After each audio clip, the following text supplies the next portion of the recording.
Hey guys, Jordan here. I want to jump on video and talk about hiring salespeople.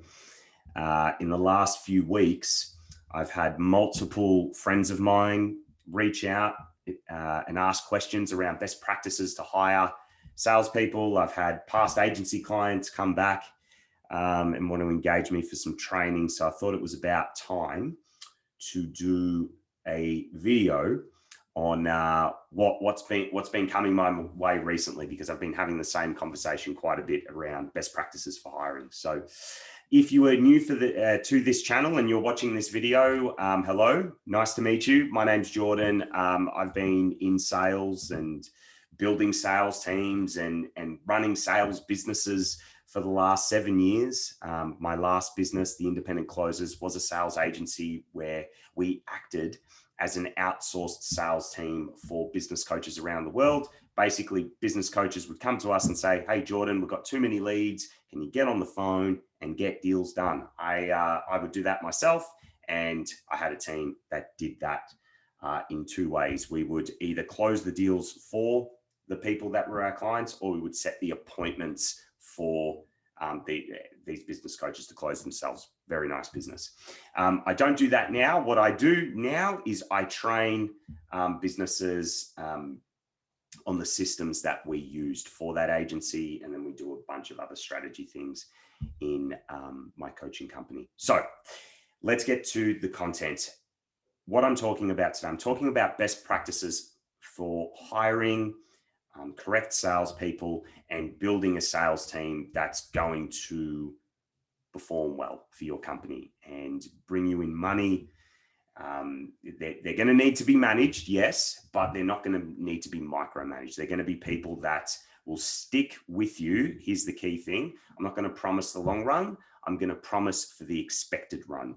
Okay. And this is a big thing that I want to speak about throughout this video. Is it's better to have an expected run than you having an unrealistic long run in your mind and like no pre-thoughts about your staff's let's say lifetime value in your company. You know, I know that's a customer term, but it is a staff term as well in my land of business. So anyhow, let's talk about best practices. So what do I get asked? These last couple of weeks, I've had people reach out, say, you know, Jordan, I'm very frustrated. I'm on Seek, I'm on Gumtree. I'm, you know, looking for all these talented salespeople, and I just can't seem to find them. I'm finding people that they're starting, they're getting trained, and they're just not up to scratch. And usually when that happens, I ask them, I go, look, so what were you looking for when you were hiring these people? And the first thing is always, you know, experience, skills, and, you know, a bit of industry knowledge. Okay. And there's nothing wrong with that. Okay. I don't think that is a bad way to hire. I think you can still hire people like that and get results. But here's the problem. Okay. Now, if you're in the coaching industry, you will especially feel this is true for your business. Okay. I know that because I've worked with coaches my whole life, and now I run a coaching business, so I can really relate. When you run a business where you have created a service, a product from scratch, and you have done it with the thought in mind, with the particular thought to satisfy a need in the market that you've seen a need. And the whole time you've been creating this service, you've had the focus of, I need to satisfy that need. And you've also had the intention to ensure that the product or the service generates a particular outcome for your market, right? At least that's what I hope most people do that watch this video when you're creating a product, right? So when you do that and you really go through that process, and we all know it takes time to be able to build something like that, you really want it to work because you care about it. It's something that's come from your heart. And when you start to sell it and people buy it and then people use it and they get results, your standards have gone up now because you're like, holy shit, this has worked. This has come from my heart. People love it. I want to scale this. But your standards, unconsciously, your standards have gone up a lot because now you are connected to an outcome that you want to make sure your customers continue to get. And you're also connected to a particular way that that sale has happened. Okay, because you've built it. You've built it. It's something that's come from your heart. Is it wrong? No, it's actually a good thing. It's actually a good thing. But here's where people fall over. Then you go and hire a sales team and you're focused on skills and experience, not values. Now, let me rewind. You've built your whole business from your heart with a need that the market has and an outcome that you want to serve the market with. That's come from your heart. Now you go and hire based on only skills and experience. What's missing? You're not looking at what that person cares about. You're not looking at what that person cares about. You're not looking at values. So what happens? You hire these people, they're equipped, they're skilled, they know how to sell. They jump on the phone and they start to bypass things. They don't pay as much attention to certain things in your script. They don't organize the databases as well as they should. They're missing things and you're going, this isn't right. Why aren't they performing to the standard? It's because they don't care. And this was the biggest lesson that I learned throughout my journey with building my sales agency, hiring for other people before that when I was a sales manager.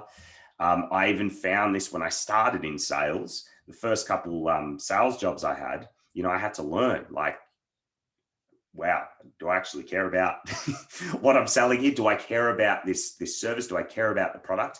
And it wasn't just caring about the product. I thought I needed to care about the product initially, but what was more important than caring about the product was, do I care? Do I value the outcome that this product achieves, this product generates, the outcome? What, like, if a customer uses the weight loss program, the financial services, what are they getting? More energy, more money, more time, better physique. What is it? And I realized that that is huge. That is the game changer. Now, everyone, Zig Ziglar, all these sales, you got to be passionate about what you sell. Great.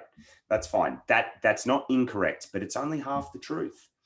Let's get more specific than that. What does this person value? And do they value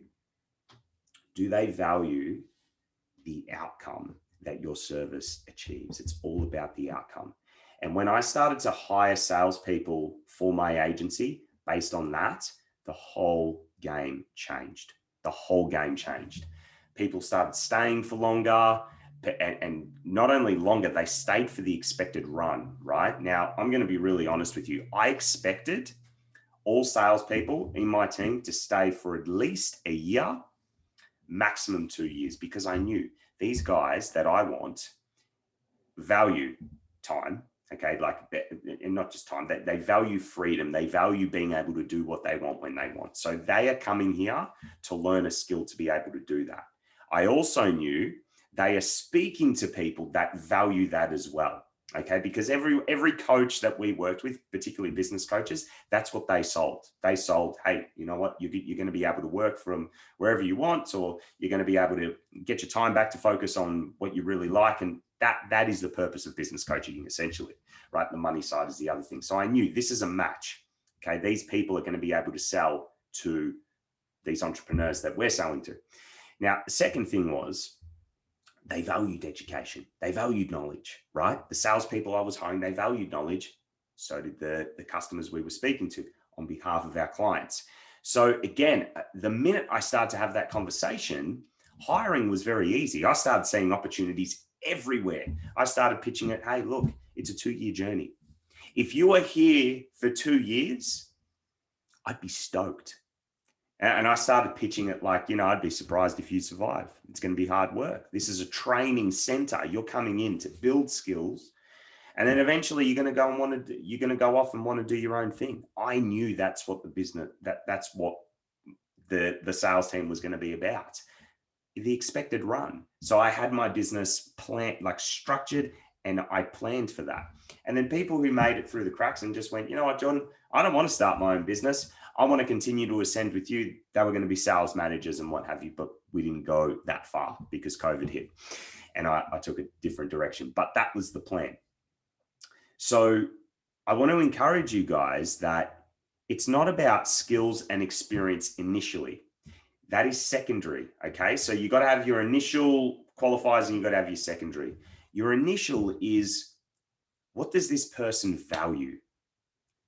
And do they value the outcomes that the product that we sell achieves? Because if they value it, guys, they are going to find a way to sell the thing eventually. If you train them, if you provide the support, and if you allow them to be successful, meaning you get out of the way and you don't micromanage them. Okay, that's a different conversation. But literally, like, if they have that value, they're going to find a way. But if they don't, I'm sorry, like, you can't train someone to have a value for something. You just can't. Okay, it's just, it goes against human behavior, and it goes against, you know, how we're made. We all have a heart, and we all have things that we want, and we all have things that we care about. And you need to find the people that care about what you sell. The second thing to that is, if they value what outcome your product and service generates, the second thing is they have to be connected to the emotion of that outcome. So, you know, freedom and profit, and they've got their time back. The emotion, peace, calm, joy, right? If your salespeople don't know how to feel that themselves, they're not going to be able to sell it. Okay, this is a very different conversation, but I made a post about it this morning, and I was like, you know, fundamentally, any salesperson, they only need two things in order to pitch a product correctly, right? And this is very macro, and it does go a lot more micro. The first thing is they need a value for the outcome of the service, right? They need a value, whatever it is that service produces or product produces. What's that outcome? What's that result? And then the second thing is they need to be able to feel the emotion behind that thing. You know, profit happens after becoming a member of a business coaching program.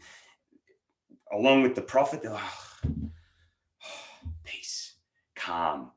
You know, if a salesperson can't feel calm and peace, right, because they're blocked off, they're not going to be able to sell that to the business owner, and the business owner won't buy. They won't sign up to the program. So the salesperson needs to not only have the value, they need to be able to connect. And you can facilitate the connection, but you cannot train and facilitate a value. A value is either there or it's not. And I had to learn it the hard way, guys. There was 1 month, I'm not ashamed to admit this, I hired 3 full-time salespeople. And truthfully, I lost 2 and I fired 1 by month's end. Okay.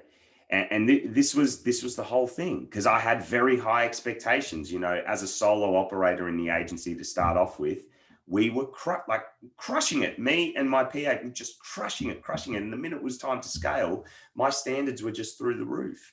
And I hadn't done all this work. I hadn't had all these realizations, and I was churning and burning, and it wasn't healthy for me or for the people that were getting involved. And then it was like, okay, we need to go to values now, because experience and skills, it's important, but it needs to be looked at last.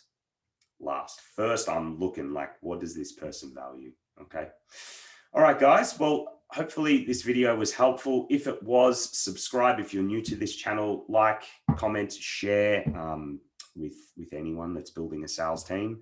I will continue to do videos like this in the future whenever things like this pop up. If you are wanting videos on specific topics, all you need to do is just comment below what that is, and I will most likely do it at some point. But apart from that, thanks for tuning in, and we will chat very soon.